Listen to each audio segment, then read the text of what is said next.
All right, you guys, welcome to our transfer bonanza. It's the summer. USMNT transfers and rumors are flying all over the place, and I thought I'd take some time to address some of the ones that are confirmed and give my thoughts on the transfer and grade them as well, and then possibly also address some of the rumors or nearly confirmed deals that are like everybody knows it's happening.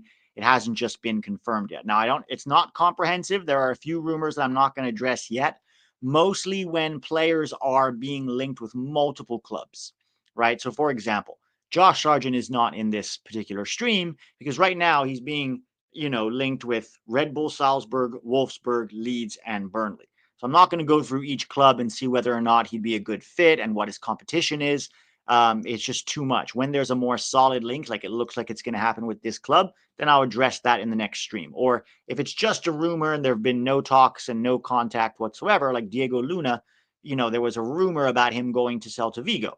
But at the same time, there's no talks with the player and there's no talks with the club. So I'm not going to address those. I'm going to address the ones that are done, as you can see here below, or are close to being finished or seem very likely. Okay. And I'm going to address each rumor and I'm going to see how it works. I'm going to give you my thoughts on these transfers, and then grade them also and grade kind of where whether or not I think it's a good transfer from A plus to F minus or whatever we're going to do. How are you guys doing today? If you have not hit the like button yet, now would be the time to do so. If you're new and are not subscribed, hit subscribe. If you have liked and subscribed, hit the notifications button so you know when I'm doing a stream or a video. And thank you for all of your support, everybody, every single one of you. How are you doing this weekend, this happy Saturday? You guys got any weekend plans coming up? What are you doing? Put it in the chat. Also, put which transfer you're most excited for, Um, is Pulisic to Saudi rumor on the docket? It is not, because I don't think that rumor has any real credence, Sumo Duki. I don't think he's going to Saudi Arabia at all. Certainly not before the World Cup. And especially not now when he might not be in Poch's good graces after his refusal to play in the Gold Cup. We've addressed that on the last stream together with Straight Red Card, so go check that out after this. But Reyna to PSV, yeah, Gio Reyna is also not in here. He's not in here. So let's start.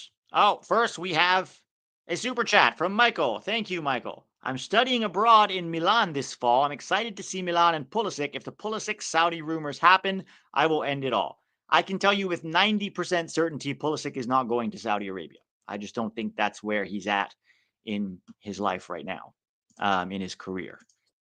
Not Brett May says, I'm in UK. Well, welcome. Welcome to our fans in the UK, or just, British fans who think it's funny to see Americans talk about soccer.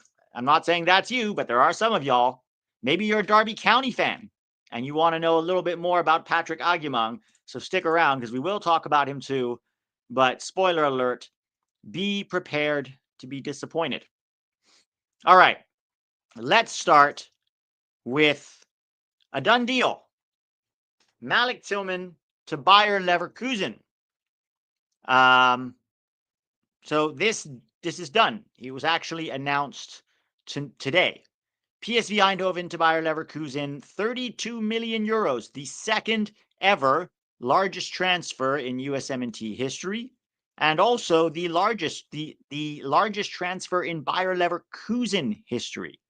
Right? So this is a huge, huge deal. Definitely the deal of the summer. Sorry, I don't know why this webcam gets a little blurry sometimes. He's 23 years old. He's an attacking midfielder.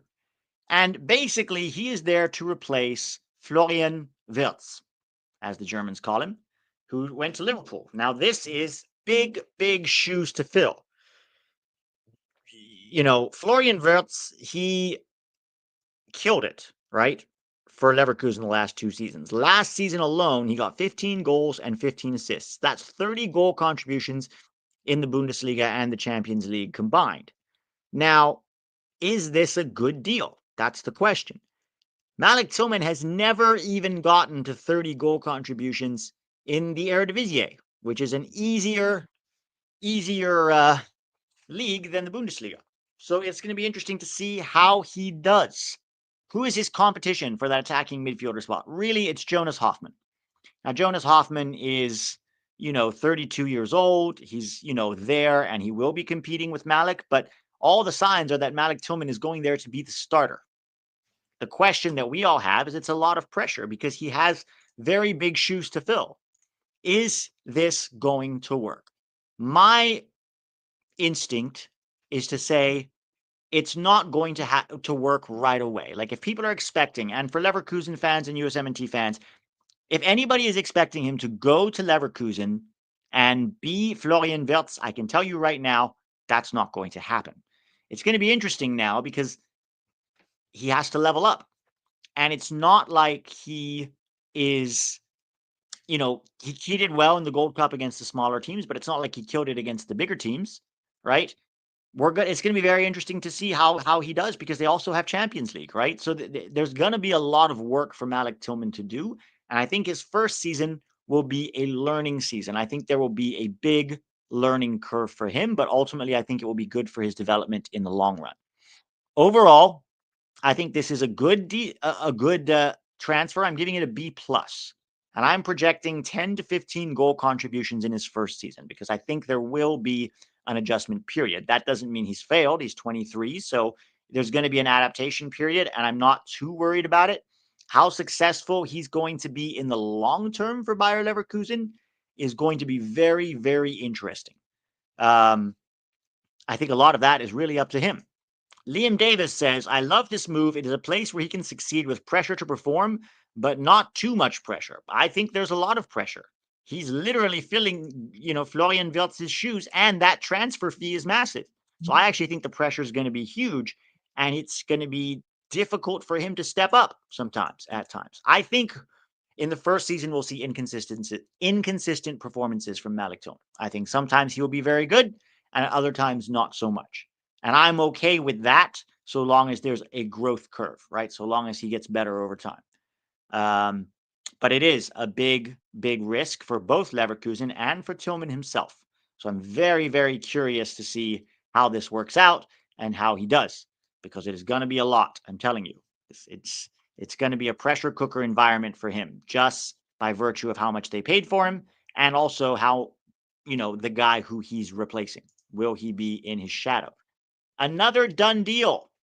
Damion Downs to Southampton is sealed.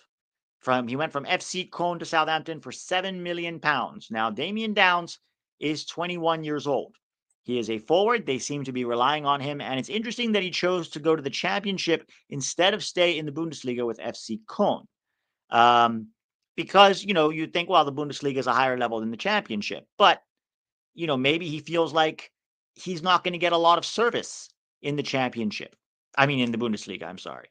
Because Köln did just get promoted, right? And so maybe he thought, I'm not going to be able to thrive at this club in the Bundesliga, whereas I can go to the championship, which is still a better league than the two Bundesliga where he was before, and try to help them to get promoted again after they got relegated last season.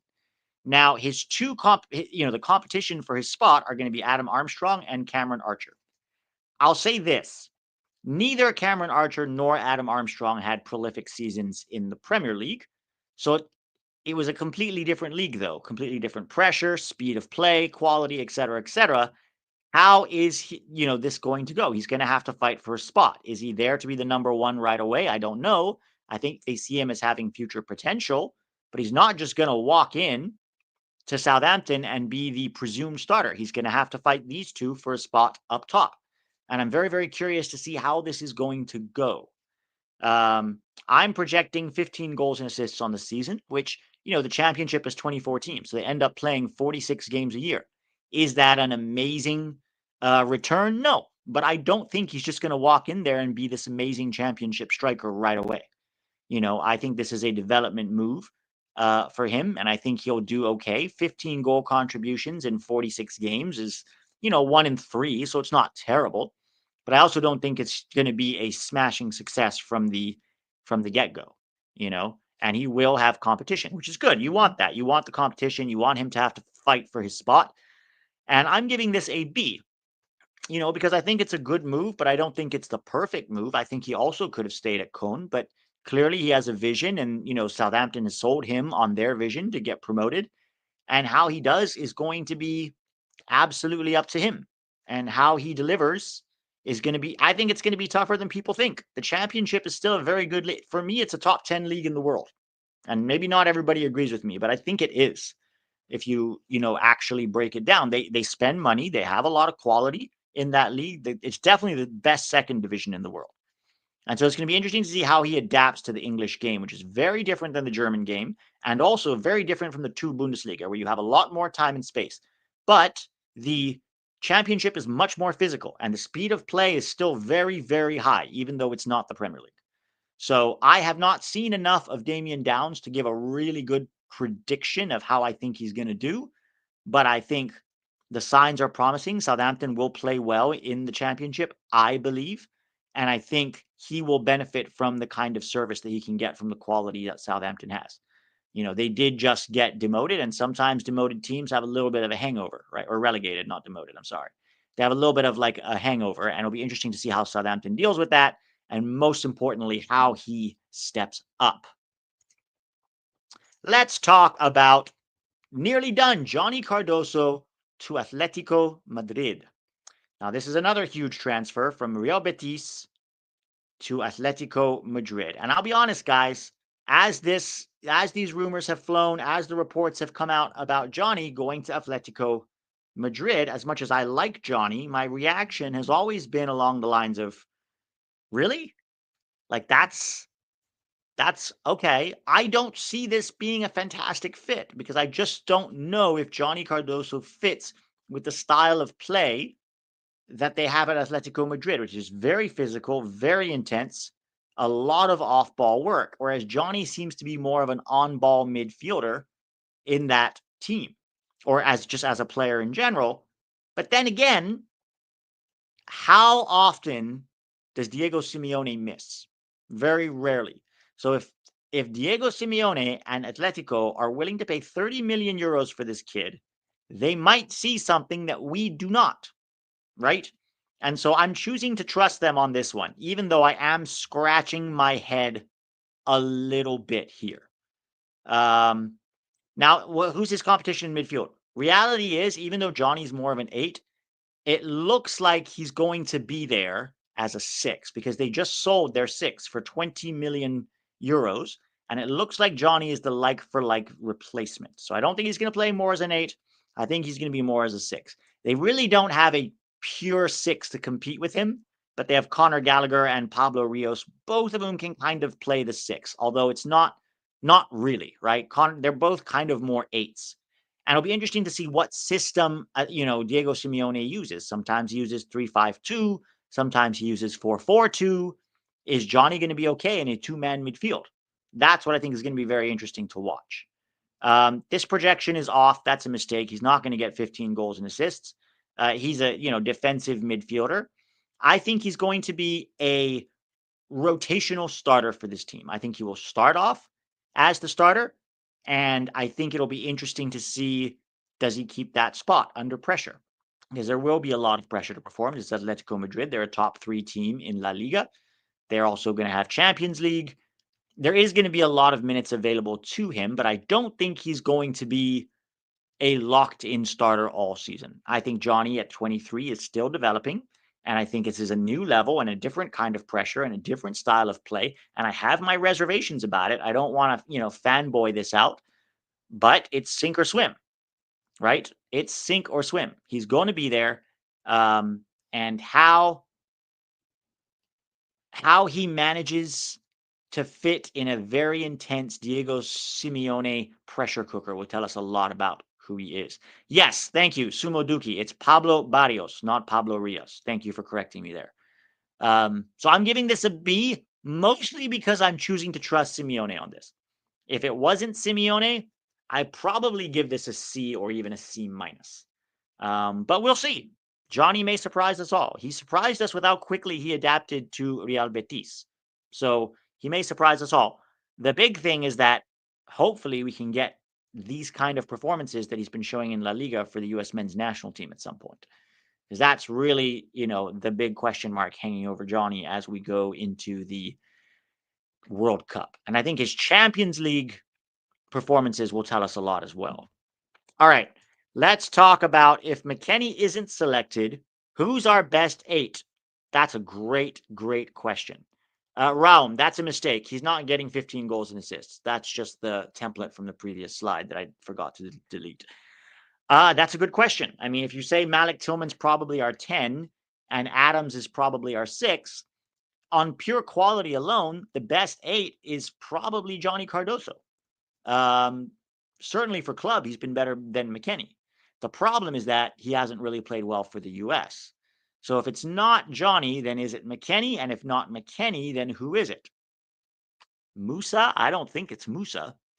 If you look around there, who's it going to be? Who's going to play that 8 role really well? I think getting Johnny to have a really good season and for the form this season to translate to the US men's national team is going to be really, really crucial. Musa is not good either, guys. He just has not been good. And if you look at around, there's guys like, there's the other MLS guys, De La Torre, Sebastian Berhalter. Rokas Pukstas needs to get out of, Croatia. Digital HD technology is saying, how about Rokas Pukstas? He's not even starting for Hajduk Split in Croatia. So dude can dream all he wants, but he needs to be balling out in Croatia and then get out of there before he's even in the competition or in the conversation for the US. Can Paxton play as an 8? Yeah, Paxton probably has a good shout to be there, although clearly Pochettino doesn't rate him. Hardly played him at all. I think he played 5 minutes in the Gold Cup. Johnny has been good for club, but bad for country. Musa has been bad for both over a year at this point. Agreed, Juan. Agreed. So yeah, it's one of those things that it's going to be wait and see. That 8 spot is up for grabs. And frankly, Weston McKennie looks overweight. He didn't play well in Club World Cup whenever he did play. And so this spot is all Johnny's to grab. Reddit is saying Roldan is in the mix at the 8. Lols. Matt Doyle somewhere probably loving that. Next up, and this is an interesting one, Matt Turner to Olympique Lyon. Now, this transfer is a report. It is not confirmed. It is not even necessarily close to confirmed, but it's what we have been told repeatedly. From Nottingham Forest to Lyon, who, by the way, had their relegation overturned and will stay in Ligue 1. And the fee is supposed to be £8 million. Matt Turner is 31 years old and has pretty much failed to gain a starting spot everywhere he went. He was now the backup at Crystal Palace last season. Now, he was on loan from Nottingham Forest to Crystal Palace, guys. That's why this is a transfer from Forest to Lyon, not from Palace to Lyon. And it's interesting because do Lyon really see Matt Turner as their starting goalkeeper? Personally, I do not. They already have Lucas Perry, who's their starting goalkeeper. But all the rumors are that they're selling Lucas Perry because of their financial situation and because of financial fair play. Lyon have to sell players, and Lucas Perry is one of the ones that's being rumored to leave. And so presumably Matt Turner would be going there to be the number 1. But his competition was their number 2 last season, Remy Deschamps. And I'm going to be honest, guys, I'm not sure Matt Turner has what it takes to start in a top 5 league. Certainly not on his current form, the form that he showed for the last year and a half, 2 years since the World Cup. And I just wonder if he goes there, even if he is the presumed starter, and they take a look at him in training and he's flapping at crosses and he's dropping simple balls and he's awful with his feet, is Remy Deschamps just going to get the job? Like, is he going to get benched at Lyon yet again?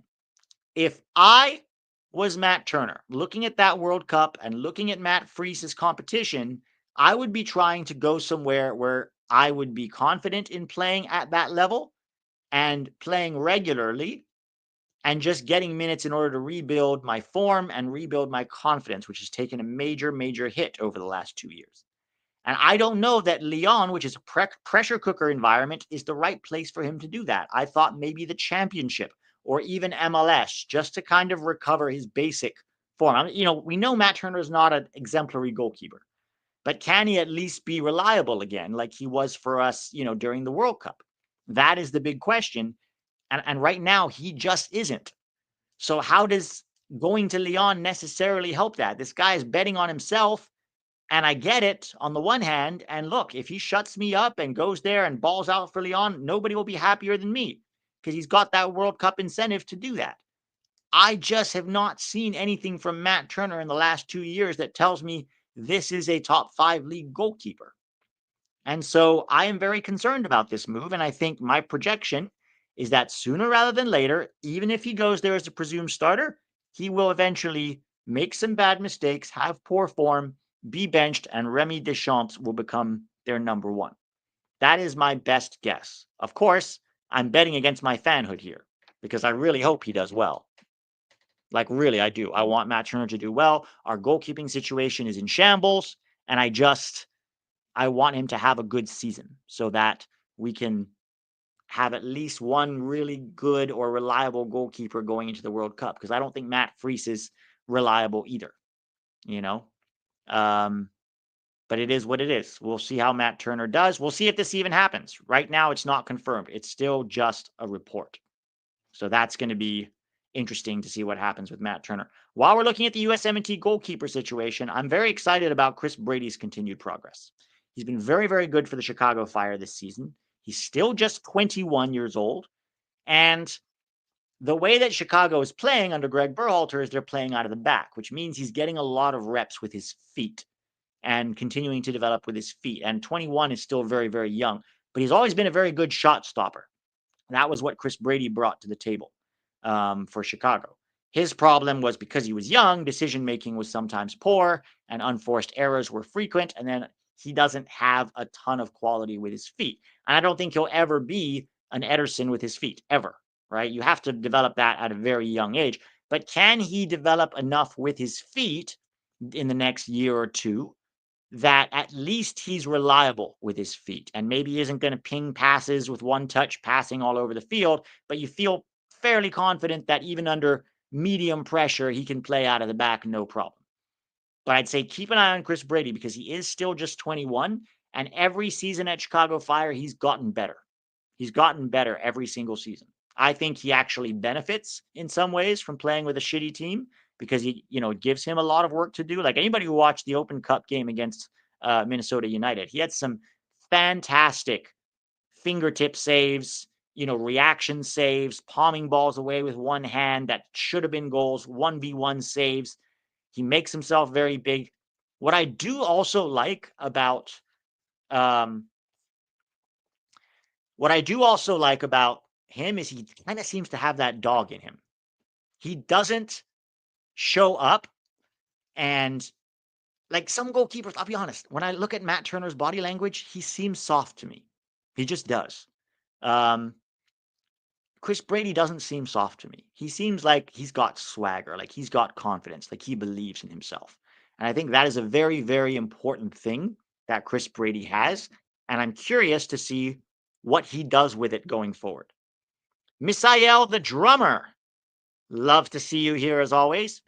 Chicago Fire has conceded some of the most goals in MLS this season. Brady and their defense have been horrific this season. So this is a classic example of somebody not watching soccer, but looking at FOTMob or looking at stats and saying, who's conceded the most goals? And going, oh, he must be shit. This is called the opinion of the uneducated. Okay?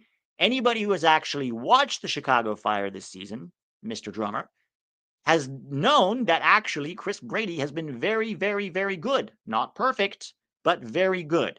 And his arc is continuing to improve every season. And at 21 years old, he is somebody to watch. Now, you're welcome to disagree with me, but at least disagree with data. Like actually watch the games and then have your own opinion. That's fine. But if you're just going on stats, then clearly you don't know what you're talking about. El Mal, what a clown. We know your name. You don't have to keep telling us your name. Don't worry. It's okay, Misael. All right. Let us move on to Patrick Agyemang to Derby County. Please watch the game. Yes, I'm a Chicago Fire fan, buddy. I watch the games. Trust me. I've watched more Chicago Fire than you ever have in your entire life. Okay? So this transfer is from Charlotte FC to Derby County.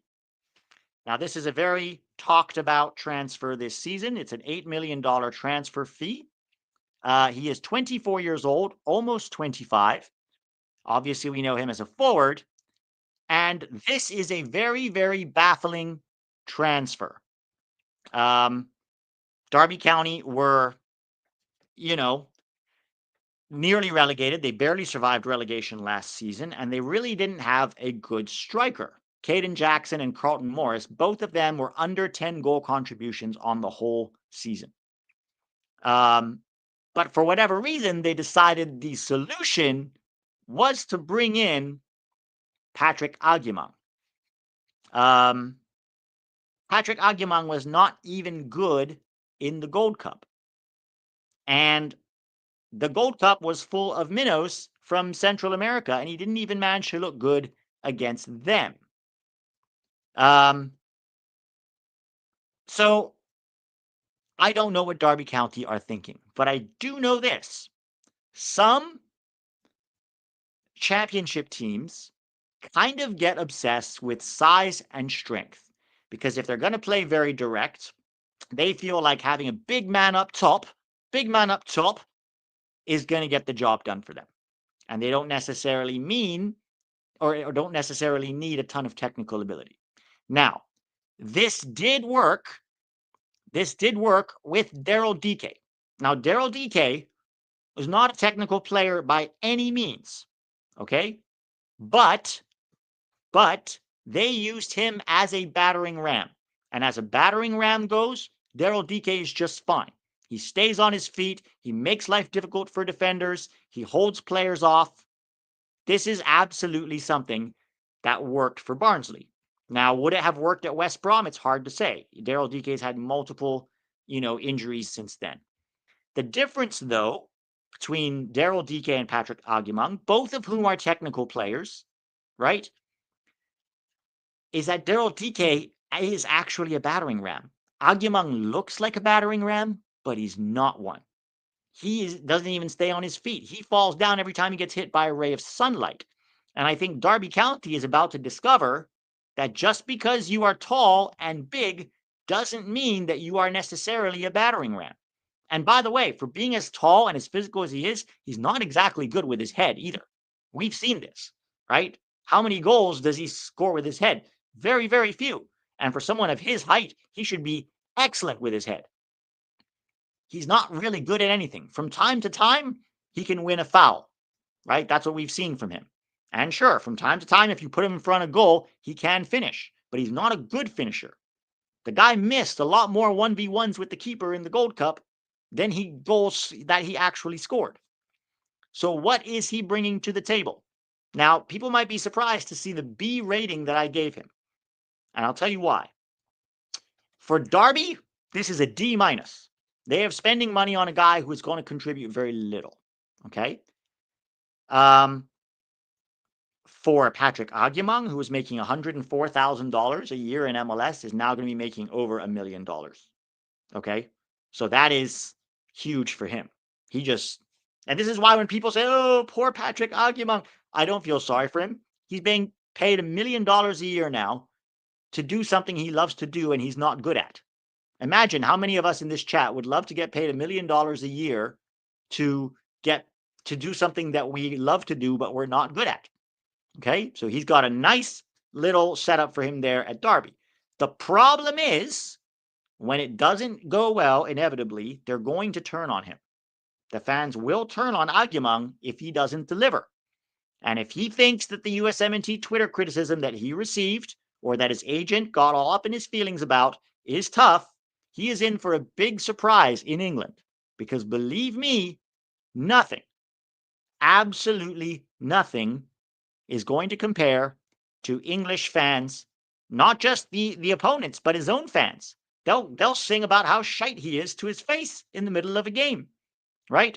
And he's going to have to develop a thick skin, because when he doesn't perform, it's going to be difficult. And there's a good chance he will be benched. And I mean that. He's a starter. And the only reason he's going there as a starter is because Caden Jackson and Carlton Morris were not good last season. I don't think he's an upgrade. And I think they're going to find that out very quickly. And then I think they're going to end up benching him at some point. Right. So good luck to him for trying, right? That is what we want our guys to go and challenge themselves and go play in Europe. And hopefully there can be some level of improvement, 5%, 7%, maybe some decision-making improvement can be there. Hopefully he develops a thicker skin just over time of playing in an environment that isn't going to allow him to be whiny or to be soft. So hopefully there will be some level of improvement, but in no way, shape, or form do I think this is going to be a successful transfer. It's not hating on him. It's just how I feel based on watching him play. This is a very interesting one. Timothy Weah to Olympique Marseille. The transfer is from Juventus to Olympique Marseille. It is just a rumor at this point. The fee is unknown. There hasn't been a price tag on it because it's still just a rumor, but apparently there are talks. Apparently Weah wants to move. He's talked to De Zerbi, and De Zerbi wants Timmy Weah there. He's 25 years old. He's a winger. And what's interesting about this and why I think it could work is that one, Tim Weah already has experience in Ligue 1. Was he great in Ligue 1 when he played for Lille? No, he was not. He was at best average, and that might be generous. But he's a more mature player now, and he has experience playing at a higher level with Juve. Can that translate to him being more successful at Olympique Marseille? I don't know. It's going to be interesting to see how De Zerbi uses him if he ends up going. His competition is going to be Jonathan Rowe and Mason Greenwood. Now, obviously, Mason Greenwood, however you feel about him and his, the stuff that he's been accused of, he is a very, very good winger, and so he is obviously a starter. That isn't going to change. He's basically competing with Jonathan Rowe for a spot. Now, Jonathan Rowe is an England under-21 international. He's still very young, but last year, Jonathan Rowe only got 7 goal contributions. So I don't think I think Tim Weah is an upgrade on Jonathan Rowe, especially if De Zerbi likes him. So I think he will go there, and I think he will be a starter. I think that Tim Weah is a limited player, and Ligue 1 might be his ceiling, and maybe that is okay. But at least he will be starting every game instead of being at Juve, where maybe he's not quite up to the standard of a Juve team, right? But here's the other thing. Olympique Marseille finished second. They finished second last year in Ligue 1. So they will have Champions League. They will have Champions League. There is going to be a lot of minutes to go around at Olympique Marseille. And it's going to be interesting to see how Tim Weah performs. He's never been very good in the Champions League, apart from that one assist against Manchester City. But I think in the French league, he will probably be good. And I'm going to project him to not only be a starter, but I think he will probably get 10 to 15 goal contributions over the course of the season. I think he's a limited guy. He can be a bit too much of a straight line player at times, but that has its place. And he is a good finisher. He does make good runs. It's going to be interesting to see how Tim Weah does, but I'm optimistic because I think he's sort of a role player at Juve, right? Sometimes play wing back, sometimes left back, sometimes winger, mostly off the bench. Whereas I think he has a good chance to be a starter over in Olympique Marseille. So these are my thoughts and projections about the current transfers that are either confirmed or heavily rumored. I'll do one again in a little bit when we get more info on guys like Josh Sargent, Diego Luna, Gio Reyna, possibly Yunus Musa. Trying to think if there's anybody else that's in the mix for a move. I think that would be pretty much it right now. Reyna, Sargent, Luna, Musa. Everybody else kind of seems like they are where they are at. So we'll see. Is Gio going to fucking move or what? Still don't know. Haven't heard anything. I mean, he's supposed to move. Where he's going to go, we'll see. I have a source who told me some things, but hasn't happened yet. So this source might be in trouble. We'll see. James with a great question here, and then I'm going to end the stream, guys. Pete, can you do a tier list on players from the Gold Cup on their chances for the 2026 World Cup roster? We actually did that on the last stream that I did with Straight Red Card. Oh, not a stream, it's a video. If you go to the last video here that I did with Straight Red, at the end of the video, we went player by player of all the Gold Cup boys, and we talked about where we thought they would be at in terms of the World Cup roster. So go check that out there. Guys, have a great weekend. I've got some friends coming into town, going to be off for a week. We're traveling Southern California. They're arriving from Europe today. So what shouldn't be any videos or so for the next week. But hopefully by the time I'm back, we'll have more information on other transfers, particularly involving the guys that I mentioned. If you haven't hit that like button yet, hit it. And thanks for watching. Don't forget to subscribe on Patreon. Patreon's going to be taking off even more as the season kicks off, and it is a good way to help support the channel. So thank you guys. Appreciate you watching, you hanging, even if it isn't the greatest time to be a USMNT fan. I'll talk to you soon.